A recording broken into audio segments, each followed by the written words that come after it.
Kenya is a country filled with beauty. It surrounds you and overtakes all your senses. You see and experience things you could only dream of.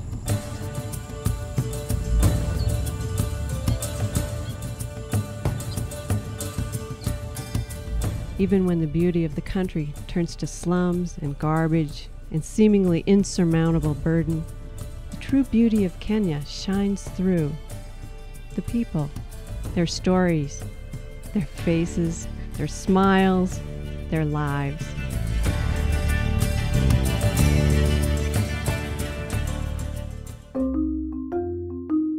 People ask, what was Kenya like?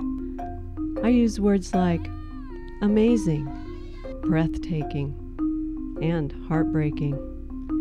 But all my words seem so inadequate. How do you explain something in words that has changed who you are as a person? 15 ordinary people sent to Kenya by God to do extraordinary things. Our mission was to dedicate a well and partner with people to bring clean water to the village of Adiedo.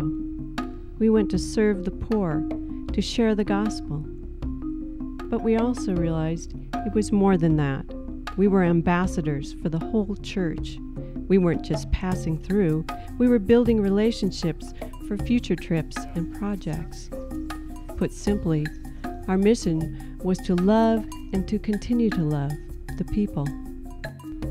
Our leader on the trip was David Opap, a Kenyan and a true man of God. David grew up in Adiedo and moved to America to receive his education. After a visit back to his village, David saw again how great the need was in his hometown. So many people infected with HIV/AIDS. They lacked basic health care. There were countless orphans and widows, and the community existed without clean water.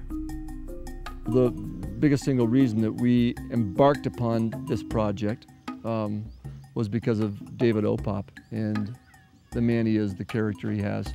And I've just been so impressed, first of all, by David's perseverance. For 10 years, he has been just steadily working to help his people. David's family's been greatly affected by the bad water in Adiedo village. He's lost 5 brothers and sisters, and his mother died from waterborne illness. I remember before my mom died, he told her that when he goes to America, he will come back and he will work hard. But my mom was fearful that he will go forever. But this is what he has made it to be real. Here's a man who deeply loves God.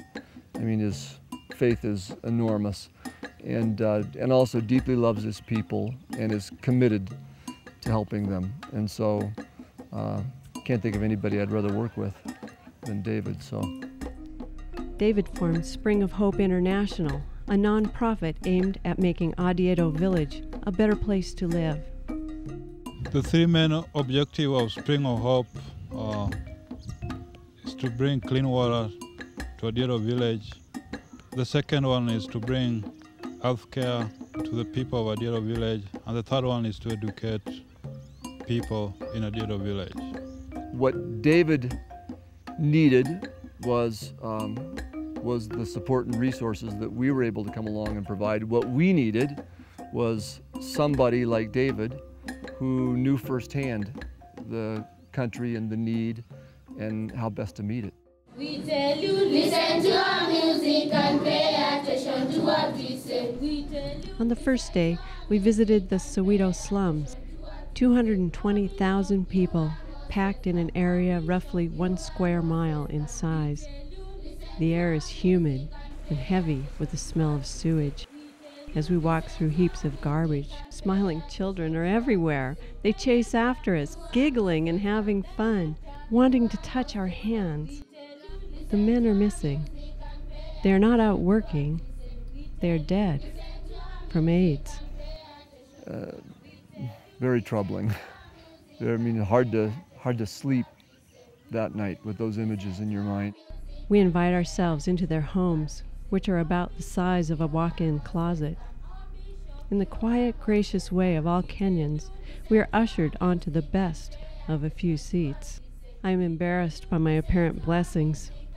Even if I were to give all that I have, it would only be a drop in the sea. But the most impacting for me in the Soweto slums was when we got to go from house to house and spend time talking to people and sharing the word and the gospel and giving them a loaf of bread and the book of John, which just seems so tiny, but it was very impacting to them. We tell you, listen to our music and pay attention to what we say. We tell you, listen to our music and pay attention to what we say.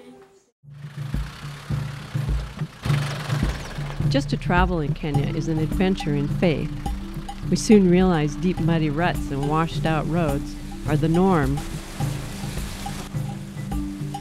The village is only 10 miles from our hotel, but the one-way trip sometimes takes 2 hours because of the roads. I quickly determined that I will never again complain about roads back home.